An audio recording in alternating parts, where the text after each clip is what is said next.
Hey everybody, watch this review here, and tonight we're going to be looking at Pitt from the legendary comic book Heroes Wave 1. Now I was going to review tonight, but I've been sitting on these guys for a few days now.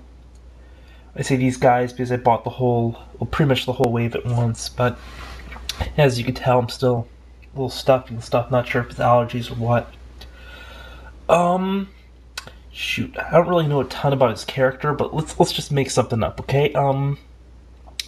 Let's say, for instance, that these two guys are brothers, and, driving back from the hospital one night, the parents get abducted, and, they got brought up to the flying saucer and everything, and they take one egg, it goes off this alien world, and they genetically alter it to become this huge guy. Meanwhile, he's still on Earth, and, someday he happens to end up on Earth, and somehow realizes actually, I think that's the real story, so ignore everything I just said.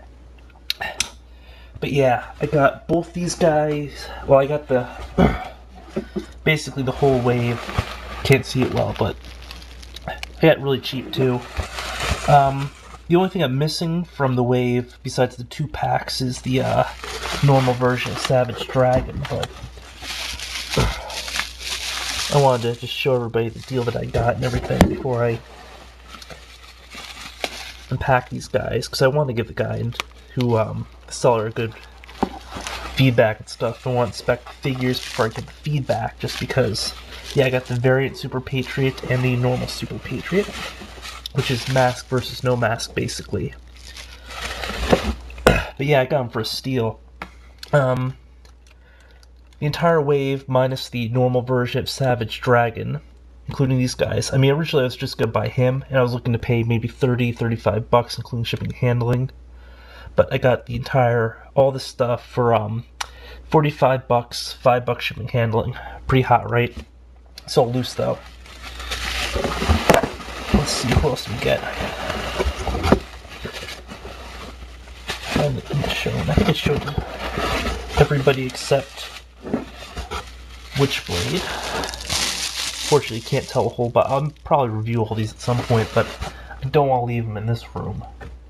I do want to just toss them up on a display, and of course, my favorite here, Ripclaw.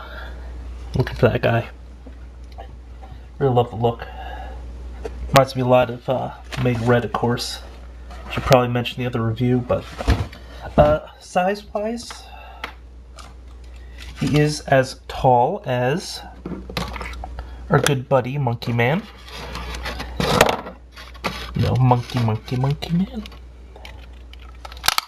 I mean, just let me draw him up to full height.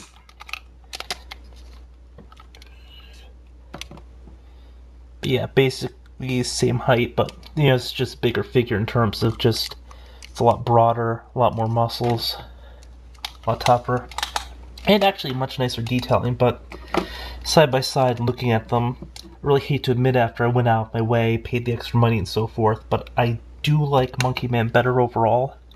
Just because, I'm looking at his face and stuff. I saw a lot of pictures, I saw some reviews beforehand, but it just, doesn't do it for me as much. But I mean, he's still a really great figure, and, there's awesome detailing and so forth. Plus, like I said, I mean, it was a bargain, because I definitely want the Ripclaw, and of course the Witchblade. I mean, Savage Dragon wanted to some extent too, but, I mean, to get them all, I mean, you wouldn't possibly find that price otherwise. I mean, it's still... Alright, just go quickly look at him. Do I have a pen around here so I don't get my finger on the shot? Here we go. I can move his fingers with a pen instead of the old, finger to finger. But as you can see, he's got the pin joints on both the knuckle and mid-segment of the fingers, meaning they can move. Of course, that's blocking that, so we'll look at the pinky. Not as articulate in the hand as Monkey Man in terms of the grasp, but it's mostly because he has his claws in the end here. Notice there's a paint smear in this one. It's not an ink smear, I'm not clumsy with a pen. It's the paint from the black markings underneath. which is a nice touch. They could have just left that plain and most people wouldn't have noticed. I also like the coloring right here on the hand. It's tough to see, but they have a reddish gray mix for the palms and down here. It's an interesting choice. But I mean, although he has his single joint elbow and everything. Single? Is that right? I guess Monkey Man is single too. Double jointed knee though. No, that's also single. I guess it's just because of the sculpt. But lots of vein detail, bicep moves. Could probably do a full 360. This won't move up much just because, you know, he's so buff. It's the tough part being beautiful, man. Good detailing in the chains. Kind of a rusted effect. You'll notice that the unit bulges back out here. I don't think they're actually the chain part running underneath there, but they designed it to make it look like there is. It's a soft rubbery plastic. I'm gonna get close with the face here. Very demonic smile. I mean, I guess the only thing that bothers me is the complete lack of nose or even nostrils, which is kind of weird.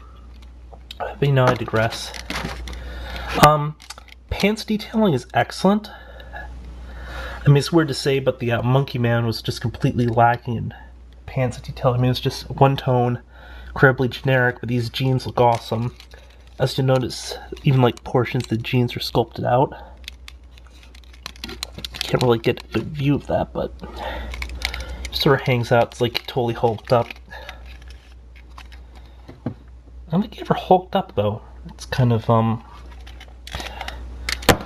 weird thing about it. He's got toe articulation. It's just all moves as one. You know, as opposed to the Monkey Man, which each individual digit was articulate, and not just one way articulate, but it was articulate in the mid segment, just like the hands. I tried having Monkey Man do a headstand. It just doesn't work though. Just a little aside, just because of the way that the body's structured.